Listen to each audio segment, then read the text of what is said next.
Guys, EV industry में एक हिलाने वाली न्यूज आ गई है कि ये जो गाड़ियां हैं, जो स्कूटर है ना, ये अब महंगे होने वाले हैं। 31 मई के बाद अगर आपने इनको खरीदा तो 80 to 90% जो सब्सिडी हमें इसके ऊपर मिलती थी वो रिड्यूस हो जाएगी। और ये जो स्कूटर आज की डेट में सस्ते पड़ते हैं सब्सिडी की वजह से, वो हमें महंगे पड़ेंगे। अब आप ये मत कहना कि बताया नहीं गया, ये बता दिया गया है अब, क्योंकि मैं भी प्लान बना रहा था एक इलेक्ट्रिक स्कूटर लेने का, लेकिन मैं कंफ्यूजन में था। बट अब मुझे जल्दी सोचना पड़ेगा 31 मई से पहले, क्योंकि अगर सब्सिडी नहीं मिली तो फिर एक ईवी स्कूटर लेने का फायदा क्या हुआ। ये न्यूज सुनने के बाद मुझे लगा कि या तो ये डी एंड है या फिर एंड यूजर, यानी कि आप लोग जो कि खरीदने वाले, या फिर मैं भी अगर खरीदता हूँ तो उसको बहुत ज्यादा परेशानी होने वाली है। बट आज मैं हूँ ओकाया के शोरूम में, और यहाँ पे ये जो स्कूटर खड़ा है इसको कहते हैं फास्ट F4।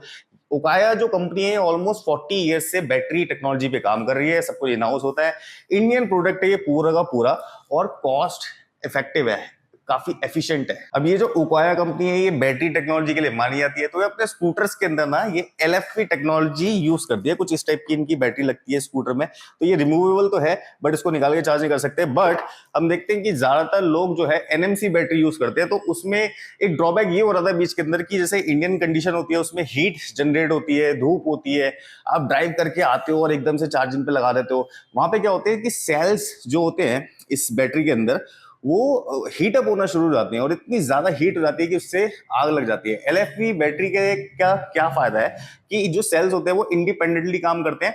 इनफैक्ट कि इनका जो सॉफ्टवेयर सिस्टम है वो ये तक डिटेक्ट कर लेता है कि कौन सा सेल इस वक्त डीएक्टिवेटेड है, तो उसको ये अलग हटा देता है। बाकी जितने सेल्स होते हैं वो स्कूटर चलाने में हेल्प करते हैं। हर कोई बोलता तो है कि लिथियम आयन बैटरी है, बट वो किस फंडामेंटल पे चल रही है उसका बहुत बड़ा रोल होता है इलेक्ट्रिक स्कूटर बनाने में।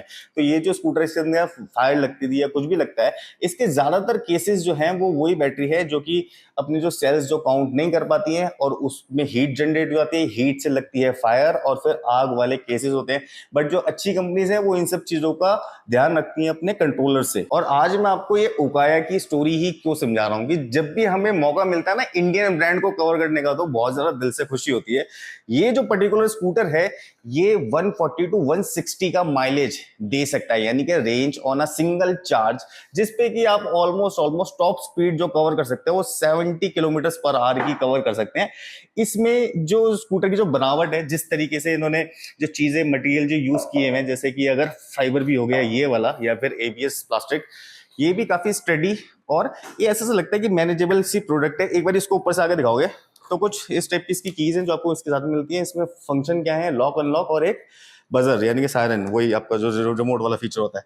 यहाँ पे इग्निशन पे मैं ये लगाता हूँ, ऑन करता हूँ तो यहाँ पे छोटा सा एक डिस्प्ले मिलता है जो कि आपको रेंज भी दिखाएगा, स्पीड भी दिखाएगा, आपकी जो बैटरी है वो भी दिखाएगा यहाँ पे, और छोटी मोटी जो चीजें हैं वो भी यहाँ पे दिख जाती हैं। छोटे मोटे इंडिकेटर्स हैं जैसे टर्न इंडिकेटर्स के, यहाँ पे आपका आ गया हेडलाइट का, फिर ये नीचे बैटरी लो का इंडिकेशन है, साइड स्टैंड का है। इस तरफ देखते हैं तो लेफ्ट हैंड साइड पे हाई लो बीम आ गई, टर्न इंडिकेटर्स, हॉर्न। दूसरा यहाँ पे देखते हैं तो ये आपको हैजार्ड का फीचर मिल जाता है अच्छा वाला, और यहाँ पे हेडलाइट का स्विच है और नीचे भी हॉर्न ही है।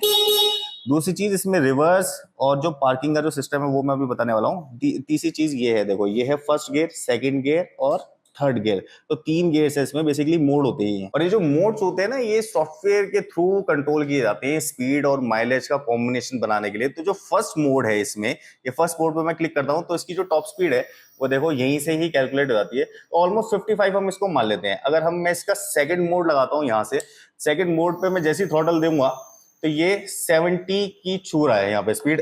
अब मैं लगाता हूँ थर्ड मोड, और थर्ड मोड पे ये अपने टॉप स्पीड पे चला जाएगा, 75 की अप्रॉक्स इसकी टॉप स्पीड है। मोटर में भी कोई खास साउंड नहीं है, मोटर चल रही है बहुत तेज, फुल टू 75 की स्पीड पे है, लेकिन बहुत ज्यादा शोर या फिर कुछ भी नहीं है। हम इस वक्त बहुत शांत एनवायरनमेंट में, लेकिन हमारे कान तक ये शोर नहीं आ रहा। उसके बाद रोजमर्रा की चीजों के लिए यहाँ पे एक छोटा सा ये हैंगिंग हुक है कि आप अपना ग्रोसरी वगैरह यहाँ पे टांग सकते हैं। छोटे से ये मैं बोल सकता हूँ उसको, ये क्यूट स्टोरेज है जिसमें कि आप अपनी छोटी मोटी आइटम, रोजमर्रा की जरूरत की चीजें यहाँ पे रख सकते हैं।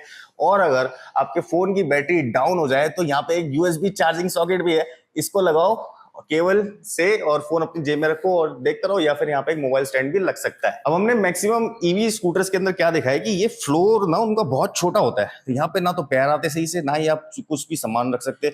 तो ये जो है स्कूटर, इसमें इतना बड़ा पोर्शन है कि यहाँ पे पूरा कार्टून आ सकता है, पूरा पूरा एक एक वाटर की एक बॉटल आ सकती है, इनफैक्ट की सिलेंडर भी कुछ लोग स्कूटर पे लेके जाते हैं, तो वो भी इसके अंदर पूरा प्रॉपर तरीके से आ जाएगा।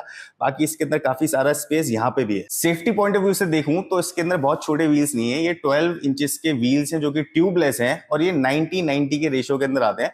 इनफैक्ट कि इसमें ये कॉम्बी ब्रेकिंग सिस्टम भी है।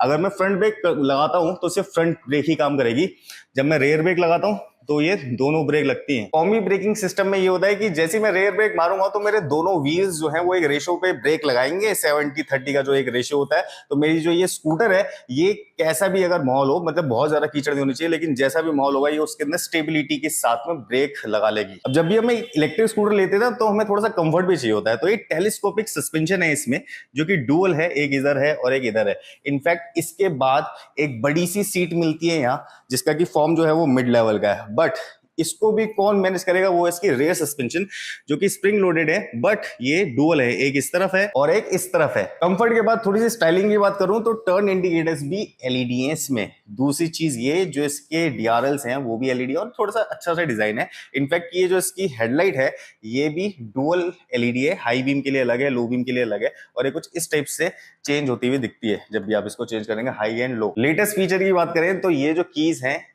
इनकी आपको जरूरत ही नहीं है एक्चुअली। ये जो की फॉब है ना, इसको रखो अपनी जेब में और दो बारी बटन दबाओगे तो ये कीलेसली स्टार्ट हो जाएगा, और इसको आप चला सकते हैं। बेसिकली इससे की खोने का खतरा कम रहता है। और दूसरी चीज ये है कि ये 4 से 5 घंटे तक चार्ज होता है, उसके बाद में 140 से 160 तक की ये रेंज दे देगा। और अलग अलग पर्सनैलिटी के लिए इस स्कूटर में 6 डिफरेंट कलर ऑप्शंस भी आते हैं। तभी ये लोग कहते हैं ओकाया मेक प्रोमिसेस हैपन। जाओ okayaev.com पर अपना स्कूटर बुक करो, या फिर जो फैसला लेने में देर कर रहे हो ना उसको थोड़ा सा फास्ट फॉरवर्ड कर दो। मेरा काम था आपको इससे स्कूटर का वीडियो बना के दिखाना और ये वाली न्यूज आप तक पहुंचाना। नेक्स्ट वीडियो में मिलते हैं, तब तक के लिए keep watching, keep rocking, king Indian. Bye bye.